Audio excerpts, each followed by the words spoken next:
SEC Media Days, obviously, this entire week, which is why Jake and Matt are not here today. They did fly back home yesterday, but everybody's always going to ask, okay, well, who won SEC Media Days? So who won and who lost? I don't think you can win or lose SEC Media Days. However, Eli Drinkwitz did win it yesterday. We'll get to that a little bit later. As far as like being more confident or less confident in LSU after Media Days, I hate to give you the boring answer, but like I'm kind of the same. And the reason is I'm high on them for a number of reasons. A little bit of what we talked about last segment. Like they're one of my top teams in the SEC. Garrett Nussmeier is the top reason on this list. When you look at LSU, they by far have the most stability in the conference at the quarterback position.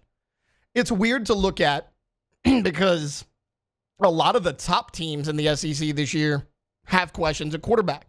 A lot of the teams you think are going to struggle, they actually have a little bit of stability. A Vanderbilt, a Mississippi State, like those teams know, an Arkansas, like those teams know who their quarterback is. They're just going to struggle everywhere else. And then you look at some of the quote-unquote elite teams. Gunnar Stockton, first-year starter. Arch Manning to Texas, first-year starter. Alabama's likely going to roll with Ty Simpson. He's going to be a first-year starter. Like Ole Miss, Austin Simmons, first-year starter.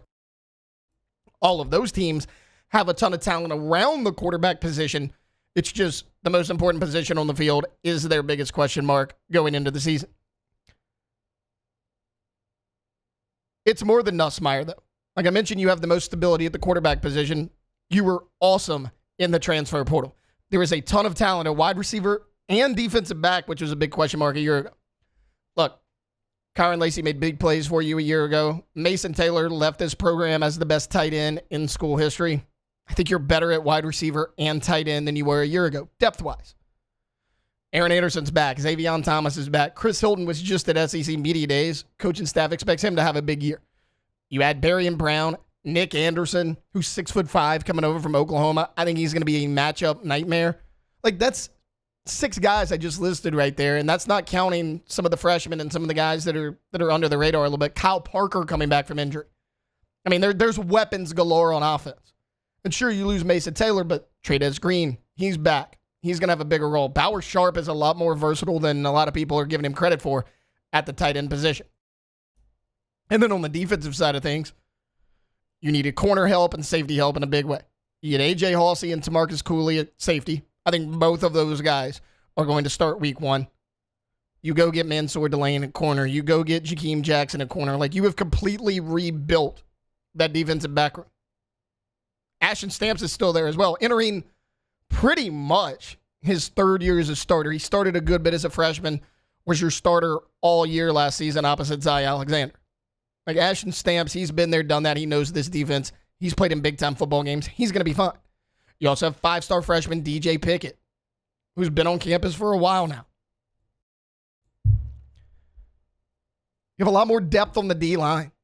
Like you lose Bo Davis, who, as far as like on field, in my opinion, may have been the best coach on your staff. Him and Brad Davis, I think, are the two just best fundamental teaching coaches on your staff. But Kyle Williams knows what he's doing. He's played the defensive tackle position at a high level for a number of years. You added a lot of depth, and you have Ahmad Bro back. You have Dominic McKinley back, who both showed flashes as a freshman. They're going to be bigger, stronger, faster, more ready to go here in year 2 in this program. You also cleaned up at edge rusher. You lose Savion Jones and Brayton Swinson. Like, Brayton Swinson was a weapon for you a year ago. He was a game-changing player. Both of those guys are gone. Then you lose Deshaun Womack to the transfer portal. Gabriel Ralliford played a little bit as a freshman last year. Then you bring in Jack Pyburn, Jamari Butler, who a lot of people aren't talking about, and then Patrick Payton, the really good pass rusher from Florida State. A lot of the question marks you had a year ago, you did an excellent job of filling that void. The biggest concern, obviously, can that O-line hold up? And yeah, I was actually having this conversation with a buddy of mine yesterday. He was like, hey, how do you think the O-line's going to hold up against Clemson's D-line? My response was, I think they're going to struggle in game 1. But the fact that Brad Davis coaches this group, I trust Brad Davis I think Brad Davis is a great coach. You lack experience there. You got bodies. You just don't really know what you're going to get out of those bodies. But if anybody can coach those guys up, it's Brad Davis. You know, it's funny. I actually saw this. If I can pull up this tweet. Yeah, Dan Orlovsky yesterday was talking about SEC Media Days, and he said, right now, Garrett Nussmeier is the best quarterback in college football.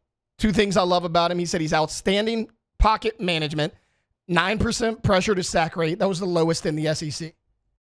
I'll tell you right now, if Garrett Nussmeier has the lowest sack rate in the SEC, once again, LSU might win the national championship. Because that means the offensive line held up. You saw how good they were at pass blocking a year ago. Where the O-line struggled was in the running game. This O-line did a pretty good job in the bowl game. And I get it. It's a bowl game. It was against Baylor. You're not playing them this year in all likelihood. But they were thrown into the fire. I mean, you pretty much had 5 new starters on the offensive line. And you did not allow a sack against a Dave Aranda defense. That's pretty impressive to me. Like, I get that bowl games don't mean a ton, but you want to give confidence to your fan base moving into the next season. That did that a little bit for me. Again, small sample size, not an SEC opponent, but a good defense with a good defensive coach. They held up well. If they can be an average offensive line this year, I think your offense is going to be just fine. Nussmeier has the weapons to get the ball out quick. And even if you're not great at run blocking like you were a year ago, I think you're better at the running back position. Caden Durham's a year older.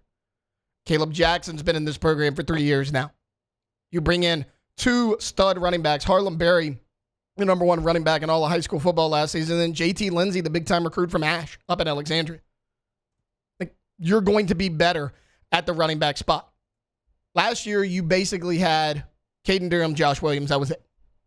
John Emery goes down after the first game of the season.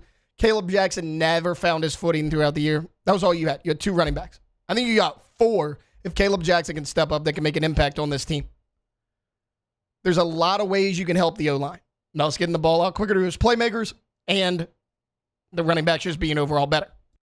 That's the biggest question mark, though, heading into the season. Outside of that, though, even the DB room.